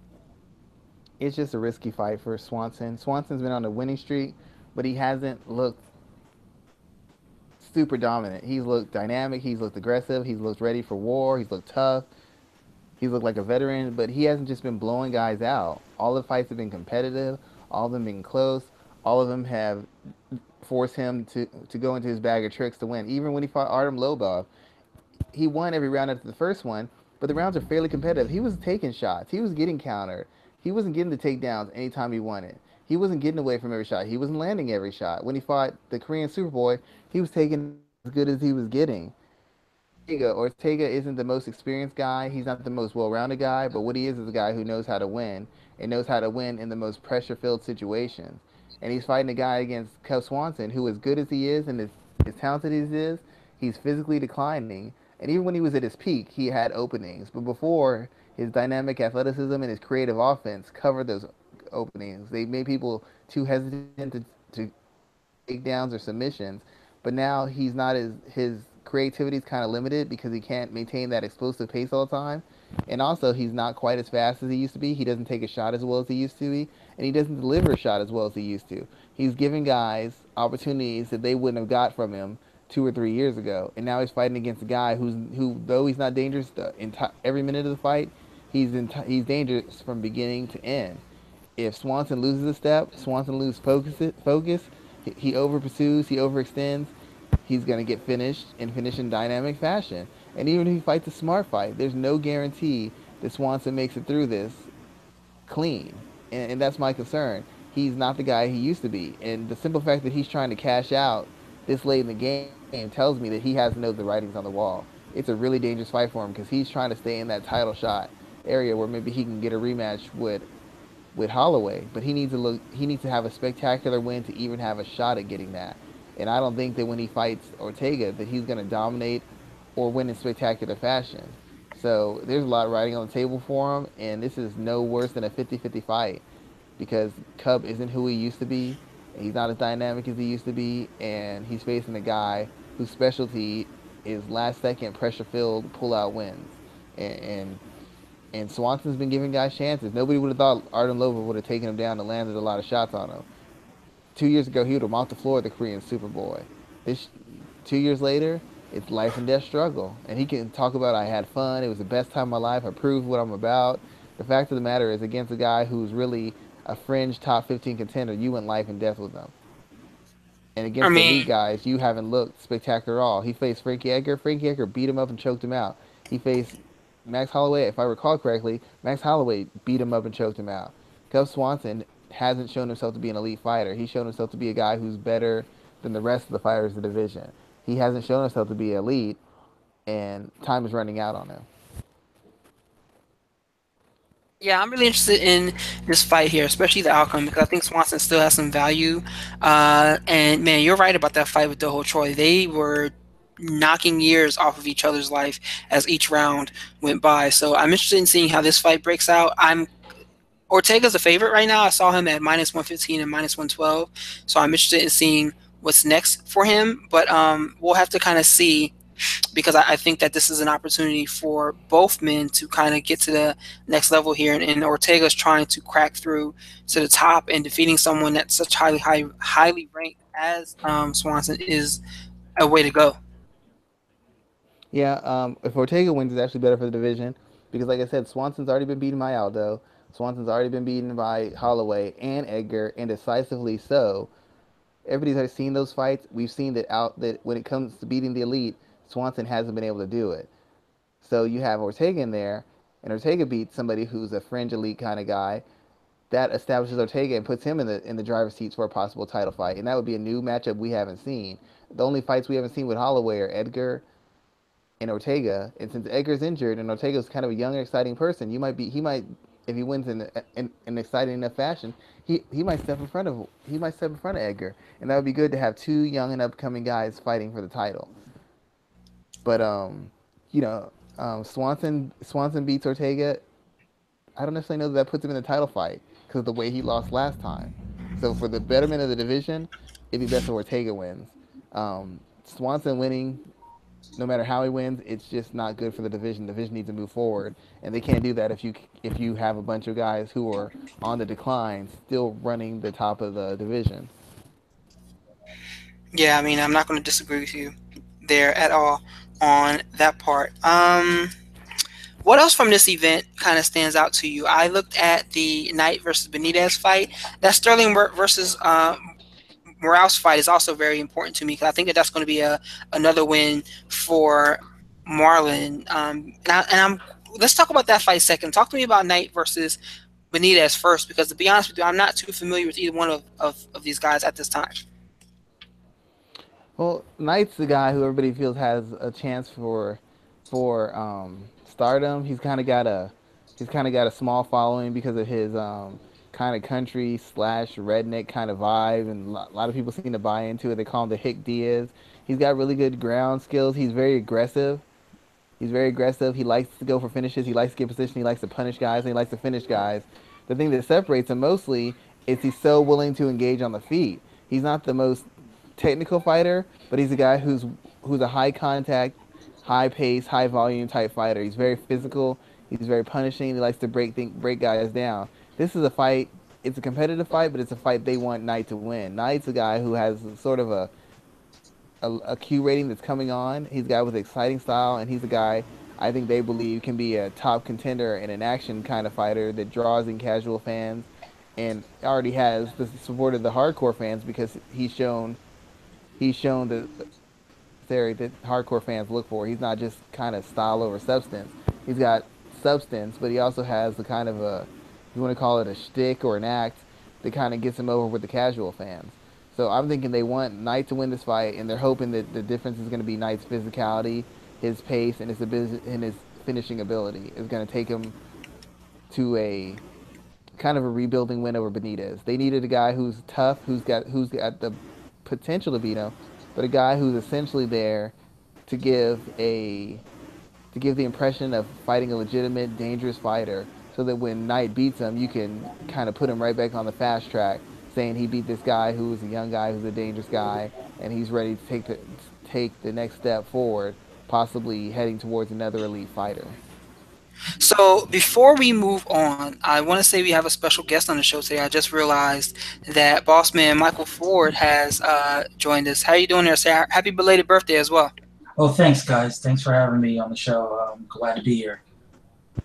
Oh, So our you want, pleasure. yeah, man, you definitely it's good that we were able to get you on today, yo. So you wanted to hop on, and you asked if we had already talked about GSP and GSP vacating the title, and Rockhold and Whitaker is now for the middleweight championship of the world. I mean, yeah, we talked about this first on the show, and I mean, it doesn't surprise me. Looking at the commentary that's going on right now on Twitter about it, it seems to be pretty divisive on both sides, where you have some people calling GSP a farce. I mean, you have Todd Martin laying out a pretty strong statement about him swindling basically the UFC. What are some of your thoughts about this, Mike? What was your first reaction when you saw that GSP gave up the belt?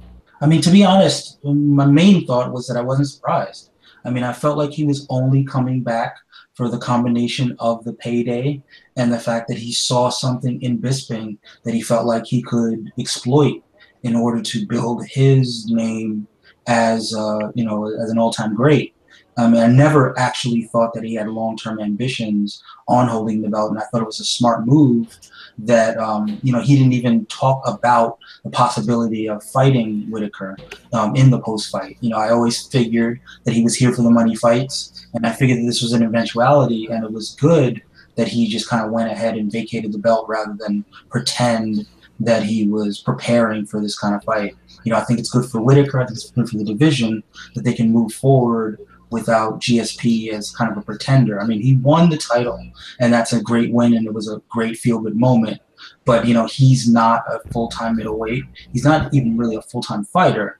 So I mean, if he just wants to chase big money matchups, if he wants to go to welterweight and win that title and then vacate that, if he wants to drop down the lightweight and face Conor McGregor and vacate that, I mean that I don't have a problem with that because we're not talking about a fighter who's in it for the long haul. We're talking about a fighter who's in it for the money and the fame and building up the legend. So you said a couple of interesting things. It's funny because I kind of likened this situation to GSP pulling a Dana White on Dana White. I mean, we've seen him do this to guys for years now, where he says one thing and the next thing you know, something out of left field is coming up. So this is nothing new. He should not be surprised. And I mean, he's getting a little bit of his own medicine here. But I, for one, I don't think GSP fights again. I mean, I don't believe that he wants to try to make that weight cut down to 155, especially after blowing up to 185. And I don't think he wants anything to do with Tyron at 170. So I mean, I think that this might be the last time that we see him in the cage. Well, as you remember, last year I predicted that GSP would come back and fight Conor McGregor. So, I mean, it might not happen this year. Well, it's definitely not happening this year. But I think that's a money fight that's due to happen. And you're right. Maybe he won't fight Tyron. Maybe he'll just fight a money fight against Conor at 170. But, I mean, I think that's another fight that he's got in the quiver. And it doesn't even have to be for a title. I think Yeah, I agree with you guys. you agree in the sense that I you just think think it's not worth it. It's not the worth the trouble because GSP is a name, and much people like to hate to remind themselves of this overnight. This is like a long, winding road he made to get to this point. Everybody else is trying to take shortcuts. GSP's gotten to the point where now he doesn't have to answer anybody. He doesn't need the money. He's got his fan base secure and set. Nothing he does is gonna gain him new fans or lose him fans. I mean, one or two, a couple hundred here, but he's not going to lose the support of people he has. So he doesn't have to chase any fight. He only needs to fight a fight that's interesting to him and that benefits him financially. And there's not very many fights out there that does. That's why all these guys are talking about chasing him. Robert Whitaker talked about fighting him. GSP's not going to fight you. Why even mention his name? Luke Rockhold's talking about fighting him. GSP's not going to fight you because he's the money fight. And if they would have had the title, they would have went after GSP too because they all want the money. And before anybody blames GSP, let's blame the person who's really responsible for this. It's not Michael Bisping. Bisping's been fighting for years, taking on everybody, taking beatings, career-changing beatings, fighting on short notice, fighting anybody they needed him to fight. He finally got his title fight. He finally got his money fight. You want to blame somebody? Blame Luke Rockhold. He shouldn't have lost to Bisping. This is all his fault. If he beats Bisping, none of this happens. So I I mean, want to hear you're Rockhold talk right. about You're I would right, crush but GSP. you have to Go. at least say this about Rockhold. Rockhold fought Bisping on short notice. He did lose the title to huge upset, but he could have pulled a John Jones move and said, "Oh well, he's not the guy that I prepared for. He's not the guy that I want to fight." I mean, I know that it is a bad look for him to lose to someone that he pasted, but he did everything he can do moving forward to try to get back to that title shot. And Bisping held out for the for the GSP fight. I think No, no, that I get it. yeah, I mean I get it too. So it's hard for me to say I blame Luke Rockhold. He did what he wanted to do in terms of trying to build his brand as an injury prone guy that never really got to the heights that he should have gotten to because of constantly pulling out of fights. And here it was, he showed up to fight, his opponent didn't, and then he gets knocked out for his trouble. I kind of feel for the guy, honestly. I kind of feel for him. I understand the situation completely. But me and Raphael gone on about this before this all started. Whenever thought Weidman and Rockhold were the future, our boy Raphael said, "Schwan, who are the two overrated fighters?" I was like, I know people in the gyms with these guys. Rockhole's overrated and Weidman's overrated, and they're both going to be exposed in the next year to two. And they're both exposed. I like both guys. I like Rockhole, but the fact of the matter is, if he doesn't lose, we can say short notice, fine. But you still took the fight. You're right. You're right. Sorry, you still took the fight. So do I hold it against him? Do I not want him to succeed? No, but it's still his fault. It's like if you're married and I don't know who the most attractive woman, famous woman is to you, but you're married and you cheat on her. You're like, well, how is that going to turn Rihanna down? How's it going to turn Beyonce down? I understand you can't turn them down, but it's still your fault. Your marriage is on the rocks. It's still your fault, dude. You're right. You're right. You got a good point So there. let me ask you this then, man. How do you think the fight against Whitaker is going to go for Mr. Rockhold? Oh, I mean, I think Whitaker can beat him. I think we saw um, I can't remember his name now, the two division guy from World Series of Fighting. I thought that he kind of showed that if you have enough toughness to stay in the fight with Rockhold, maybe Rockhold can pull it out, but you'll definitely put a scare in him. And I think that Whitaker has more than enough to put a scare into Rockhold. And I don't think he can. I don't know if he's a front runner per se, but I think that if he can't just get you out of there, he's not the long time 5 round fighter that I think that Whitaker can be. Yeah, if Rocco could box, he'd be unbeaten. That's why I never took too much credence in the short notice fight with Michael Bisping because Bisping exploited a hole in Rocco that has existed forever. He can't box. He's got great kicks. He's got great grappling. When he's a better athlete, he's got great wrestling, but he's never been able to box. Anybody who can get into punching range with him or can collapse the pocket on him always gets him. David Branch got to him. David Yeah, Branch that's almost David had him Branch. on his That's the guy I feet. was thinking about. Branch almost had on his feet. Michael Bisping, who's never been a power puncher, put his lights out because his hands were too low. He wasn't bringing them back on the shots, and it's been something that's been a repeated issue for him throughout the length of his career. He's a Yeah, I feel like competent even striker. Jacare put hands on him, and Jacare is not Yeah, anybody's top striker. exactly. He's just got this hole, and he's never addressed it. He's always gotten by because he's big, he's long, and he's dynamic as an athlete. And the guys are afraid that if you overextend on those shots, that he'll tie you up and get you down. Whitaker's not afraid of getting taken down by Rockhold. He survived on the ground with Jacare, and he's not afraid of exchanging with Rockhold because he knows he's a better boxer and he's a comparable all-round striker. He's got that traditional martial arts background. He can match kicks with Rockhold to a degree, and also Rockhold pitches very well. He doesn't catch very well. I've seen a lot of guys stun Rockhold. I've seen a lot of guys put him on skates. He's not particularly durable. He could go out there and he could blow the doors off Whitaker, or he could go out there and get the doors blown off of him. But the longer the fight goes, the better it goes for Whitaker because I believe Whitaker's got the better chin, the better wrestling, and the better boxing. The only thing he's not clearly better than is a better athlete and a better grappler. But everything it takes to keep the fight in that range and get the fight to that range, Whitaker's got the advantage over him. If Whitaker loses to him, I'd be very shocked by that. I'd be really really shocked by that. He's been more active too. Right. Luke Rockhold's had one fight in like 2 years. So the question I have for you guys is, you guys are, big into pro wrestling, and you're big into the prize fighting aspects. Who do you think, or how do you think, Whitaker can kind of build his star up? Get to that next echelon of stardom in the middleweight division. It doesn't seem like there are a lot of guys on the horizon that can get him there. First and foremost, damn it, he needs to let us call him Bobby Knuckles. I don't give a damn what he thinks his nickname should be, but if it's not Bobby Knuckles, it's the wrong one.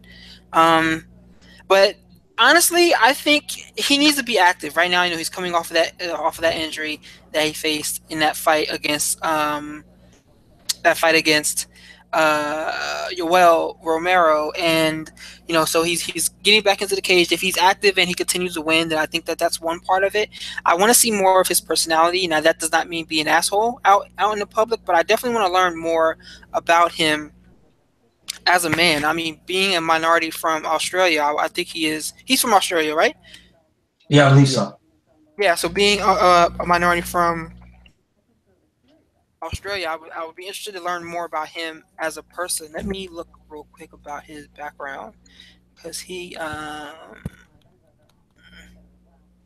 Doesn't say anything about his nationality. I was actually I was interested, or excuse me, his nationality is Australian. I mean his race. I was just kind of curious to see. Yeah, I mean he does look a little brown. I mean I Yeah, noticed I'm that just right away. curious what his But race is. I just think he has to fight. They don't have any. I mean, it's not like he's not getting the Chris Weidman treatment where he gets to fight a big name. He didn't get to fight Bisping. That would have helped him out a lot because Bisping sells fights. Fighting GSP would have helped him. But all the guys currently left in the division, they're not guys who have fan bases. They don't appeal to their own demographics. So it's like, I mean, he's probably got more of Australia behind him than any one fighter, American fighter they have has American supporters who will actually pay money and fill out a stadium to see him. In Australia, his stars on the rise. In America, he's not huge, but in Australia, his stars starting to be on the rise. They might be able to build a stadium show around him. They so do can't you bring back the losing sacrifice? Rockhold. Do you maybe set up a Bisping fight? I mean I know Bisping is kind of he should be retired by now.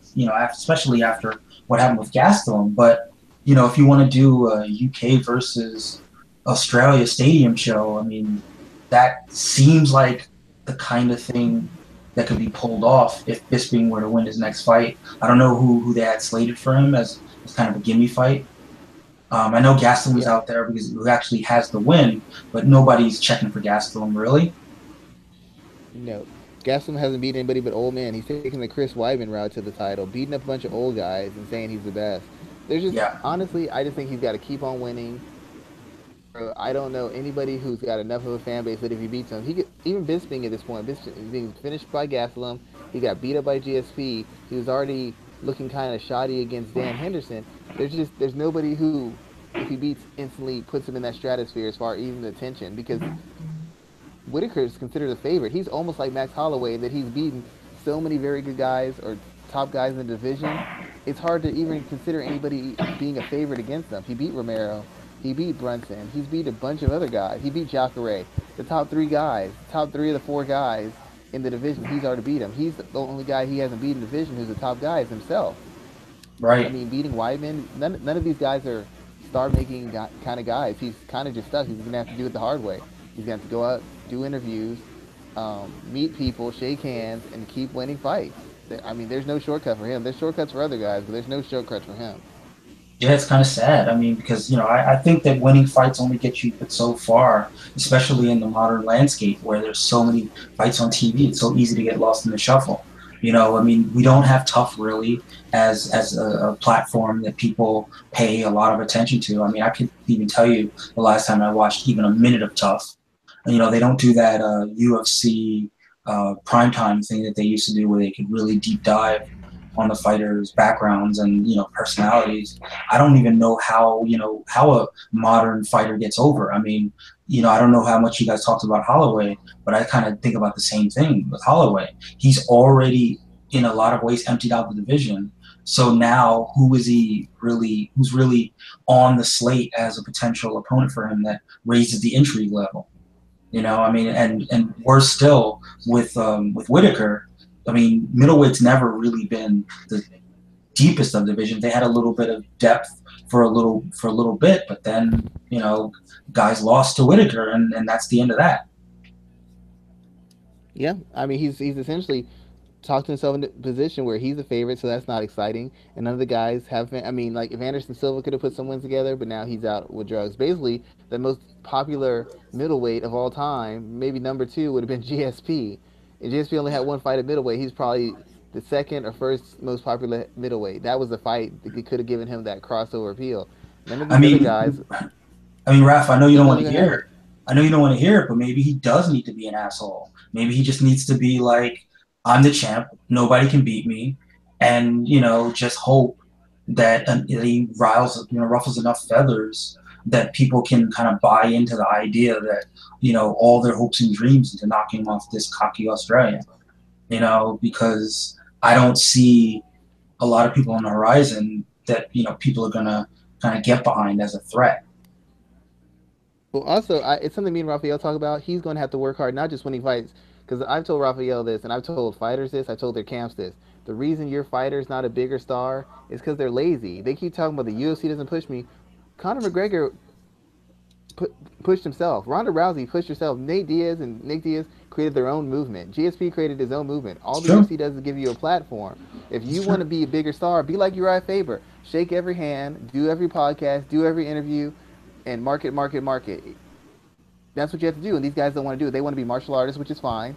They want to be fighters, which is fine. But just being a fighter and just being a martial artist does not develop a fan base, does not get people in, does not get you sponsorship opportunities. That's called being a businessman. You're right. And And the if you don't thing want to is, be a businessman, fine. like I know sometimes Go we go ahead. back and forth about it, and sometimes I sort of disagree, but I kind of feel like when you're in that championship stratosphere, that's when it matters the most. When you are the standard bearer, the face on the poster, the person that people are paying money to see, that's when you have to extend yourself a little bit more because you're going to sell the fight.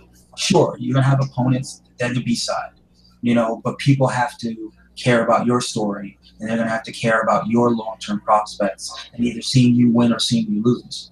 And if he's willing, he's got to be willing to put himself out there. He's got to be willing to make himself a household name by hook or by crook.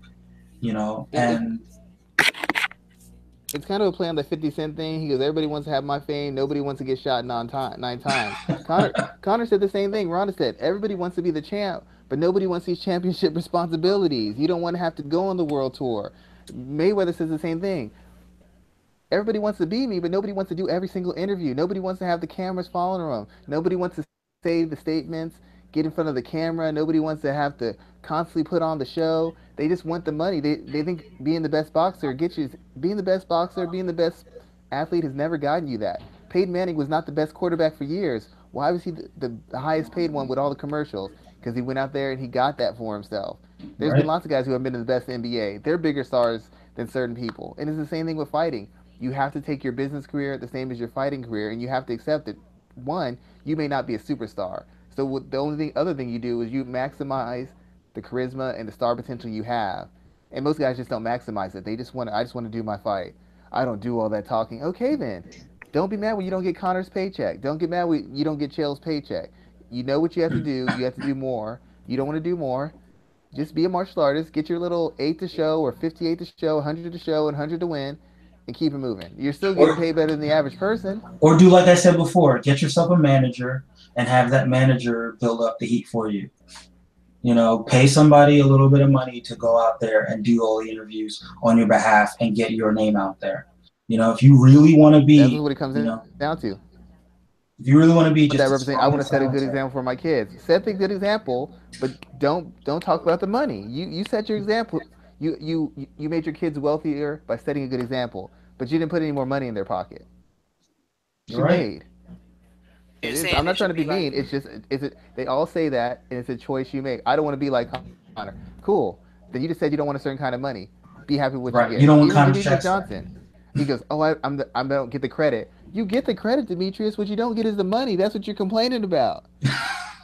I see now you're you're saying now you're hitting the sore spot because I feel like Demetrius is trying, but people don't really give him the opportunities. I feel like he I just don't doesn't think he's. get the I don't think platform. he's a superstar. He could be a star. I just don't think he's a superstar. He Yeah, doesn't but I don't connect think with he enough I don't people. even gets the platform that that other fighters in other divisions get. I think that they bury every contender in that division. Therefore, he's always going one hand tied behind his back against fighters that nobody even knows their name. But I We'll mean, see like what they said, happens. We'll see what happens against Dillashaw if this fight happens. I'd like for the fight to happen actually at bantamweight. So that it's an even bigger story.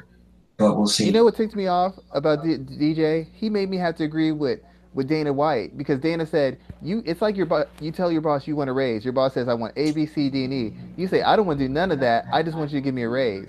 You can't tell me give you the support, put the machine behind you, give you the money you want, and we say go fight this guy. We'll do all that. No, I don't want to fight that guy. I just want you to do it for me anyways. That's not how this works in the real world. You're right. You're I'm right. You're sorry. right about that. And I don't like to agree with Dana. I can't stand that dude. But your boss says you want 100,000 a year. This is what you have to do, and you say no, I don't want it. Just give me the 100,000.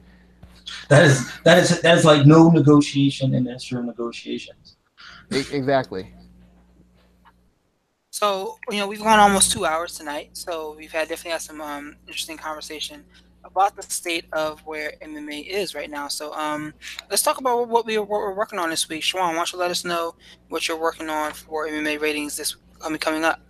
I just sent in a piece for the in preview of the Robbie Lawler just Rafael Desanya's fight.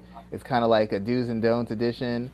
It just kind of breaks down the things Rafael, Robbie Lawler needs to do to beat Rafael Desanya's, and what if he the things he needs to avoid doing to make sure he beats him. I did a similar piece for Alexa Grasso, so it's kind of just like it's just specific strategies, specific techniques, specific situations you need to be in or to avoid, things for the fans to look for when they fight. To be like, oh, if you don't know much about the fight game in depth, you can say, I need to look for these key spots. Or if he's not doing these things, he's most likely losing the fight. Just trying to educate the fan, give them something to look for, and kind of narratives to follow throughout the course of the fight, no matter how long it goes. So you can say, oh, I can see how he lost, I can see how he won. Kind of give him just a blueprint towards victory or defeat for him. Cool, cool.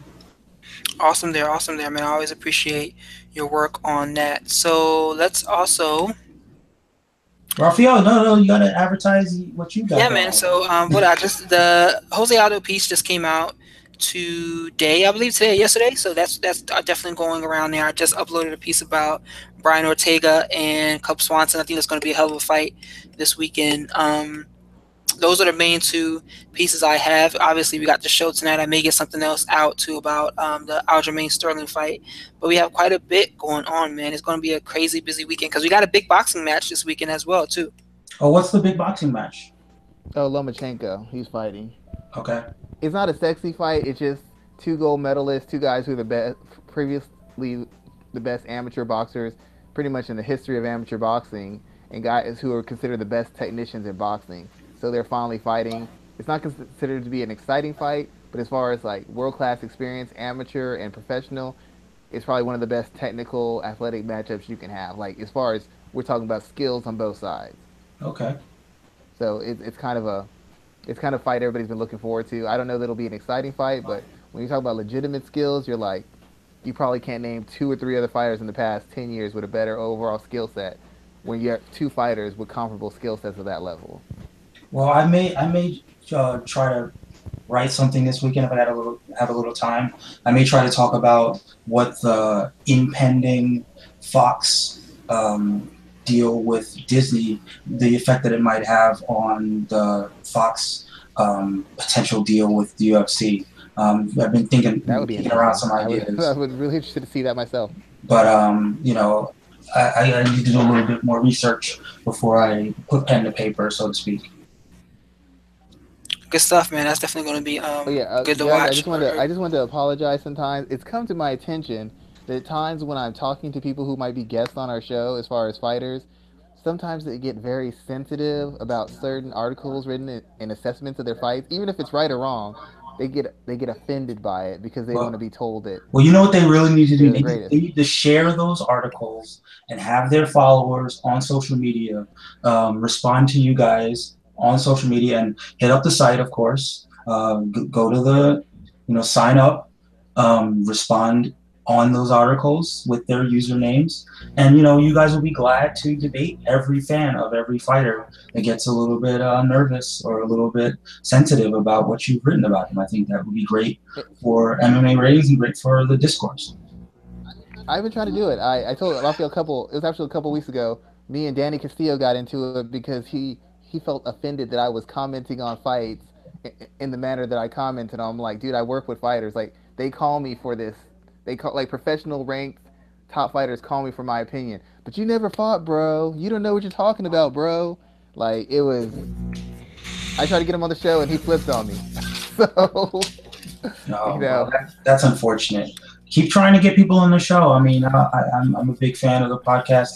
I don't always get on it, but hopefully in the coming year, I can, I'll make a little time on Thursday nights and, just kind of check in and just try to give my little 2 cents. I'm not as informed as you guys, as you know, but, I think I offer my own unique perspectives. hey, I love having you on the show personally. It's just a lot of fun. Me and Rafi have a good time in here every week, and it's just fun having another person we can like laugh and joke and have serious conversations, but still hit those jokes off. Yeah, Yeah, definitely the more the definitely. merrier. So, with that in mind, we're going to go ahead and say goodbye for this week. We will be back next week on the 14th. We have maybe three more shows before the year is out. We're going to definitely plan our end of year show. We had a great one last year where we had Roy Billington and Adam Martin join us. So, I'm going to try to get the crew back together for an end of year show for this year. So, stay abreast of that, and there'll be news coming out about that as well. All right, sounds great. Awesome, everybody. Thank you all, and have a I great think it's a night, great guys. show. Mike, thanks for coming on. Yeah, thanks for You having me. guys take it easy. Have All a great right, night, everybody. bye.